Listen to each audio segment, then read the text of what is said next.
Hi, you're listening to Mighty Mommy, and I'm ready to share some creative, insightful, and practical parenting tips with you. I'm your host, Cheryl Butler. Today's kids are pretty savvy when it comes to a sensitive topic like sex.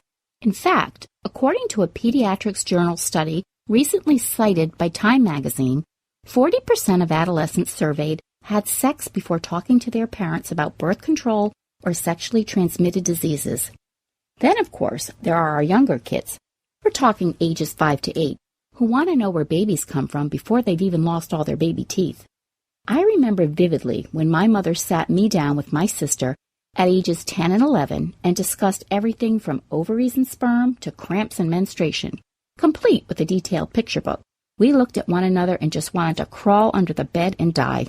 Today, I'm going to talk to you about explaining sex to your kids. As a mother of 8, I myself have been down this road 6 times now and am gearing up for the 7th time shortly. The first time I talked about sex with my eldest, I changed colors like a chameleon because I was so nervous about how my daughter would react. Since then, each time I've had the talk, it has become easier. And truthfully, though there have been a few gasps and disgusted looks from some of them, I'm amazed at the insightful questions most of my kids came up with. When embarking on the very important yet delicate topic of sex, parents can help their kids learn about it in a healthy and positive manner that reflects your family's values, not somebody else's. The key is developing an open, honest, and ongoing communication about responsibility, sex, and choice. Here are 6 considerations to keep in mind when you are gearing up to have the talk with one of your children. Tip number 1, when to have the talk. Start early. Studies show that kids who feel they can talk with their parents about sex because their moms and dads speak openly and listen are less likely to engage in high-risk behavior as teens compared to kids who do not feel that they can talk with their parents about the subject. Begin as early as the toddler years by introducing body parts with their correct names. For instance, when teaching your toddler where his eyes and toes are, include, "This is your penis," or "This is your vagina," in your talks, and treat those body parts just as you would their feet or arms. Tip number 2, give accurate, age-appropriate information. Talk about sex in a way that fits the age and stage of your child. A 6-year-old doesn't need to know every detail of the sexual acts, but by introducing information that is geared at your child's level of knowledge and understanding, you can lay a solid foundation for later. For example, if a friend or family member of yours is pregnant, you can say, "Did you notice that Auntie Kim's belly is getting bigger? That's because she's going to have a baby, and she's carrying it inside her." Talk naturally and matter-of-factly, just as you would if discussing why the leaves change colors during the fall. Tip number 3, discuss sex in terms of relationships. While children need to know the biological facts about sex, they also need to understand that relationships are more than sexual. By discussing the emotional aspect of a sexual relationship with your children, they will be better informed to make decisions later on and to resist peer pressure. One way to do this is by taking your child on dates.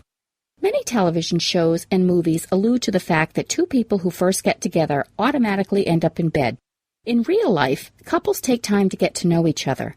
They start off by holding hands, going out to eat, and spending lots of time talking about themselves so that they can form a caring relationship. Kids need to have this development modeled for them. If you're a father, you can take your daughter out on dates starting in preschool. Show her how a man should act by holding the door open for her, listening to her, and asking questions about things she's interested in. And you can even get dressed up for the date. This will set the right tone for her for future dates. The same holds true for sons. Moms can take their little boys out and model how a lady acts. Tip number 4, communicate your values. As a parent, it's your responsibility to let your children know your values about sex.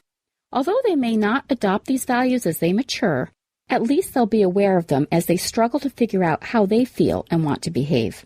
If you can convey the message that no subject, including questions about sex, is forbidden in your home, you're giving your child a lifelong gift.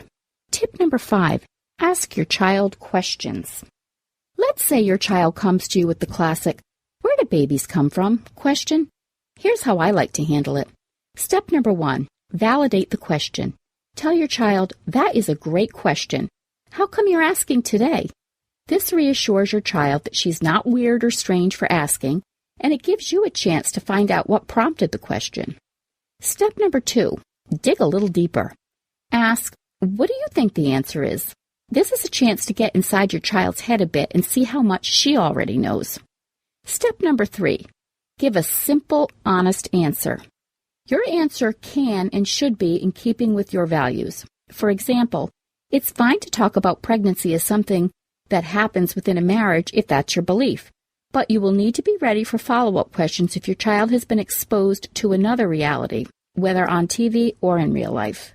Step number 4, make sure your child understands. When you're done explaining, say, "Does that answer your question?" Or, "Do you have any more questions?" To follow up with some additional questions to make sure there's no further confusion. What do you think about that?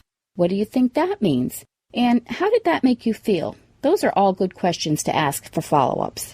Nowadays, not only are our kids learning about sex at a much earlier age, there are also some new factors to consider, such as same-sex relationships, the rise of sexually transmitted diseases, and the way the media has showcased teen pregnancies, sometimes making it look very attractive to girls who are vulnerable and think that this would be a great way for them to fill a void in their lives.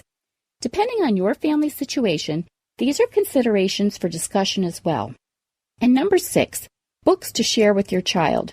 2 of my favorite books to share with kids are The Care and Keeping of You by Valerie Schaefer for girls and Puberty Boy by Jeff Price for boys. Just remember, the conversation about where babies come from is a lot easier than the conversation that starts with, "Mom, I'm pregnant." Talking to your kids today can open up the lines of communication you'll need in the future. I know it may seem uncomfortable at first, but try to relax when you talk with your child about sex. If they see that you are interacting with them and discussing sex in a calm, positive manner and you're not feeling too awkward, they will be more likely to view sex as a healthy, natural way for couples to share love.